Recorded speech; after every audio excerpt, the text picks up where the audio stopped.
வணக்கம் நண்பர்களே. பழனி கோவிலுக்கு ரெக்ரூட்மெண்ட் அனௌன்ஸ்மெண்ட் பண்ணியிருக்காங்க.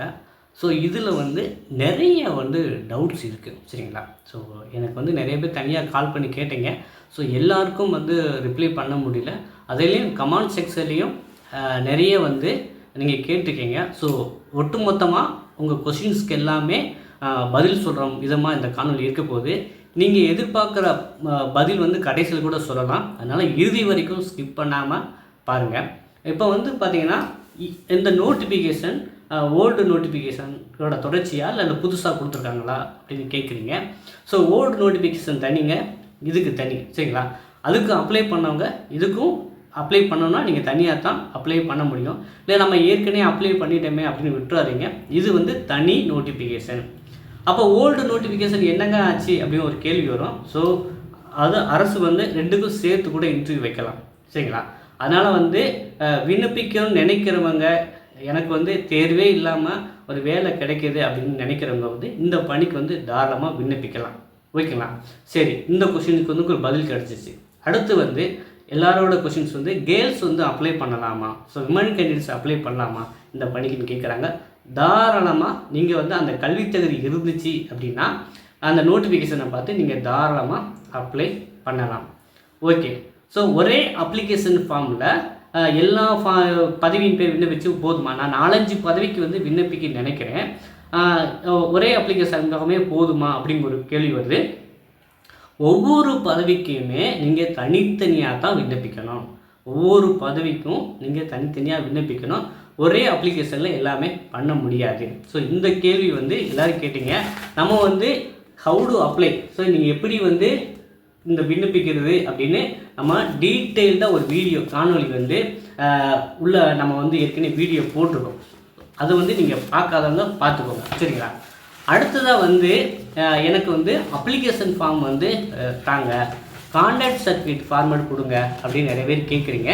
ஸோ இது எல்லாமே நம்மளுடைய இந்த வீடியோ கீழே application form, notification, contact certificate format, இந்த மூணுமே பிடிஎஃபாக லிங்க்கில் கொடுத்துருக்கேன். அது தெரியாட்டியும் கூட நீங்கள் ப்ரௌசிங் சென்டர் அவங்க போனாங்கன்னா இந்த வீடியோக்குள்ளே டிஸ்கிரிப்ஷனில் லிங்க், நம்ம ஓன் லிங்காகவே கொடுத்துருக்கேன். அதை கிளிக் பண்ணி நீங்கள் டவுன்லோட் பண்ணி அப்ளிகேஷன் ஃபார்ம் டவுன்லோட் பண்ணிக்கலாம், நோட்டிஃபிகேஷன் டவுன்லோட் பண்ணிக்கலாம், கான்டாக்ட் சர்டிஃபிகேட் ஃபார்மேட் இருக்குது, அதை டவுன்லோட் பண்ணிக்கலாம், ஓகேவா? ஸோ அப்புறம் ஃபஸ்ட்டு கொஸ்டின்ஸ் எல்லாருக்கும் என்ன இருக்குது அப்படின்னா, இந்த ஃபோட்டோ இருக்குது பார்த்தீங்களா? ஸோ இங்கே செல்ஃப் அட்டஸ்டட் போட்டால் போதுமா அப்படின்னு எல்லாரோடும் கேள்வி கேட்குறீங்க. அது முதல்ல அட்டஸ்டேஷன்னா என்னன்னு நீங்கள் சரி முதல் புரிஞ்சுக்கணும், சரிங்களா? அது அட்டஸ்டேஷன்னா உங்கள் ஒரிஜினலை பார்த்துட்டு ஜெராக்ஸ் அதே தன்மையோடு தான் இருக்குது, இது ஃபேக் இல்லை அப்படிங்கிறது தான் சான்றளிக்கிறது தான் அட்டஸ்டேஷன், சரிங்களா? இங்கே இந்த ஃபோட்டோ கீழே என்ன போட்டிருக்காங்கன்னா சான்றொப்பம்.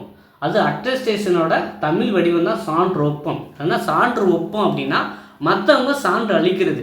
அப்போ நீங்கள் செல்ஃப் அட்டஸ்டட் உங்கள் போடக்கூடாது, சரிங்களா? நீங்கள் இது அப்ளை பண்ணும்போது எல்லா ஜெராக்ஸ் காப்பியும் வைக்கணும்னு சொல்லியிருக்காங்க. அந்த ஜெராக்ஸ் காப்பிலாம் யாரோ ஒருவர்கிட்ட, அது க்ரீன், அது பச்சை மையில் சைன் போடுற அத்தாரிட்டி யாரெல்லாம் இருக்காங்களோ. ஸோ உதாரணமாக government doctors, school head master, college principal, அப்புறம் மத்திய அரசு பணியாளர்கள். ஸோ இந்த மாதிரி யாரெல்லாம் அந்த அட்டஸ்டேஷன் போடுவாங்களோ அவங்கள்ட்ட நீங்கள் வாங்கிக்கலாங்க. ஸோ ஒரு சில பேர் கேட்குறீங்க ரிட்டையர்டு ஸ்டாஃப்ட்ட வாங்கலாமான்னு கேட்குறீங்க. ஸோ ரிட்டையர்டு ஸ்டாஃப் ஆகிட்டாங்க, அவங்க கரண்டில் ஒர்க் இல்லை. ஸோ அவங்கள்ட்ட வாங்குற தவிர்த்துட்டு கரண்டில் யார் இருக்காங்களோ அவங்ககிட்ட அட்டஸ்டேஷன் வாங்கிங்க. அட்டஸ்டேஷன் வாங்கும்போது இங்கே ஃபோட்டோ ஒட்டி அதில் அவங்க சைட் போட்டு அவங்க சீல் பண்ணணும், இதையும் மறந்துடாதீங்க.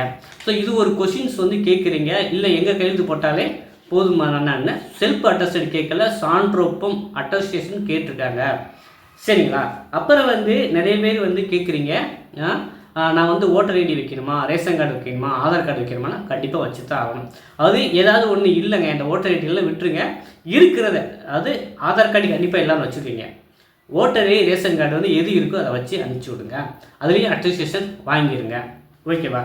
அப்புறம் பார்த்தீங்கன்னா எக்ஸ்பீரியன்ஸ் சர்டிஃபிகேட்டு, சரிங்களா? உங்கள்கிட்ட எக்ஸ்பீரியன்ஸ் இருந்துச்சு, அதை மென்ஷன் பண்ணணுன்னு நினச்சா அதை இன்க்ளூட் பண்ணுங்கள், இல்லாட்டி வேணாம். எனக்கு வந்து எக்ஸ்பீரியன்ஸ் சர்டிஃபிகேட் கிடைக்காதுன்னா ஏன்னா முன் அனுபவம் இல்லைன்னு சொல்லிடுங்க. ஏன்னா எக்ஸ்பீரியன்ஸு நீங்கள் சொல்லிட்டீங்க அப்படின்னா அதுக்கான சான்றிதழ் வந்து கண்டிப்பாக தேவைப்படும். அதனால் வந்து முன் அனுபவம் உண்டா அப்படின்னு கேட்டிருக்காங்க. ஸோ அதுக்கு வந்து இல்லைன்னா இல்லைன்னு போட்டுருங்க சரிங்களா.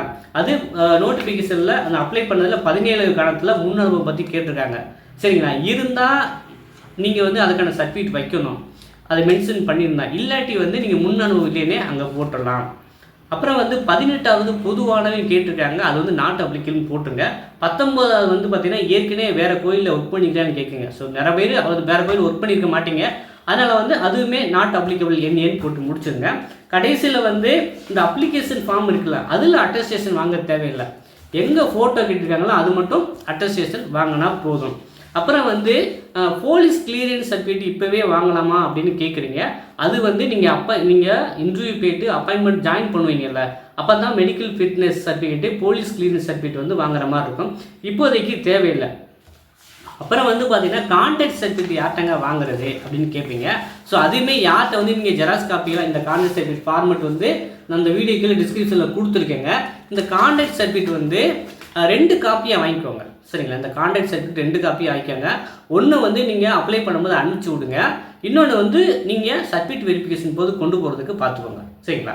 ஸோ இப்போ வந்து பார்த்தீங்கன்னா உங்களுக்கு மேக்ஸிமம் வந்து எல்லா டவுட்டும் வந்து நான் கிளியர் பண்ணியிருப்பேன் அப்படின்னு நான் நம்புகிறேன் சரிங்களா. இன்னுமே எனக்கு டவுட் இருக்குது அப்படின்னா தயவு செய்து வந்து கமெண்டில் தெரிவிங்க. நம்ம அடுத்த காணொலியில் இன்னுமே நம்ம டீட்டெயில்டாக வந்து நம்ம டிஸ்கஷன் பண்ணலாம். அப்புறம் வந்து கான்டாக்ட் சர்டிஃபிகேட் வந்து அது இறுதியாக படித்த பள்ளி கல்லூரின்னு போட்டிருந்தாங்க சரிங்களா. அதாவது 15 நன்னடத்தை சார்ந்து இறுதியாக பயின்ற பள்ளி கல்லூரியில் பெறப்பட்ட சார்ந்து இதுக்கு வந்து டிசி இருந்துச்சு, அது டிசிலேயே வந்து கான்டாக்ட் மென்ஷன் பண்ணியிருந்தால் போதுமானதான். இல்லை எனக்கு டிசியில் வந்து கான்டாக்ட் வந்து மென்ஷன் பண்ணனா நீங்கள் தனியாக கடைசியாக என்ன படிச்சிங்களோ, இப்போ நீங்கள் டிகிரி படிச்சிருந்தீங்கன்னா டிகிரி அங்கே காலேஜ்லேயே போய் வாங்கணும். இல்லை நான் 12th தான் முடிச்சிருக்கேன்னா நீங்கள் ஸ்கூலில் போய் வாங்குற மாதிரி இருக்கும். ஸோ அந்த மாதிரி நீங்கள் நான் டிப்ளமா முடிச்சிருக்கேன்னா எங்கள் ஃபைனலாக என்ன முடிச்சிங்களோ அது இறுதியாக பயின்ற பள்ளி கல்லூரி பெறப்பட்ட சான்று தான் போட்டிருக்காங்க.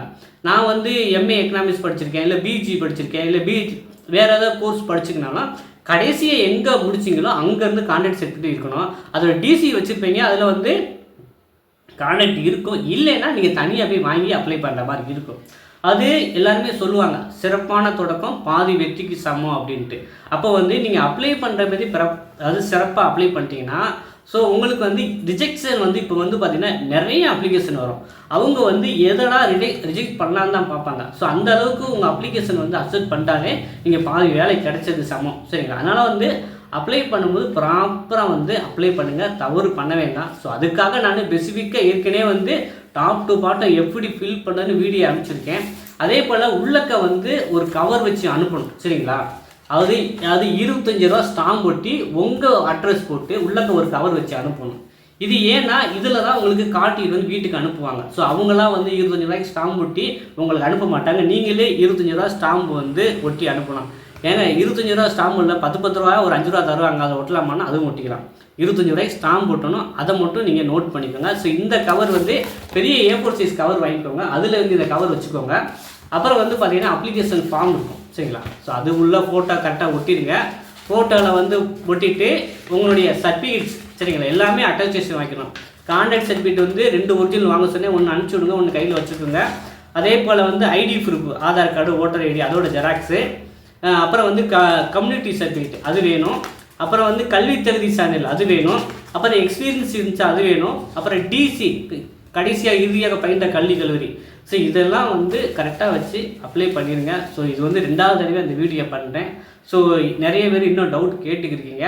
அப்புறம் வந்து பார்த்தீங்கன்னா ஃபோட்டோ பேக்ரவுண்டு ஒயிட் இருக்குமா ப்ளூ இருக்குமான்னு கேட்குறீங்க. ஸோ அது வந்து ஃபோட்டோ பேக்ரவுண்டை பற்றி சொல்லலை, ஃபோட்டோ வந்து ரீசெண்டாக எடுத்தது தான் வேணும், அதை வந்து நீங்கள் உள் வாங்கிக்கோங்க. ஸோ இனிமேல் டவுட் வராதுன்னு நான் நம்புகிறேன். ஸோ அதனால் வந்து இன்னும் டேட் இருக்குது, அடுத்த வருஷம் சார் இன்னும் 1 மாதம் தான் இருக்குது, 8ஆம் தேதி தான் கடைசி தேதி. அதனால் வந்து பொறுமையாக ப்ராப்பராக நல்லா பார்த்து அப்ளை பண்ணுங்கள் சரிங்களா. ஸோ நிறைய பேர் வந்து டேரெக்டாக கான்டாக்ட் பண்ணுறீங்க, ஏன்னா எல்லா காலையும் என்னால் அட்டன் பண்ண முடியாது சரிங்களா. நம்ம வந்து இன்டர்வியூக்கு வந்து கைடன்ஸ் கொடுக்குறோம். ஸோ இன்டர்வியூ நோட்ஸ் வந்து தனியாக வந்து ப்ரொவைட் பண்ணுறோம் சரிங்களா. ஸோ அந்த இன்டர்வியூ நோட்ஸ் வேணும், ப்ளஸ் வந்து அப்ளிகேஷன் ஃபில் பண்ணுறதுக்கு கைடன்ஸ் வேணும் அப்படின்னா தனியாக வந்து எனக்கு வாட்ஸ்அப் நம்பருக்கு இந்த நம்பருக்கு வந்து காண்டாக்ட் பண்ணுங்கள்.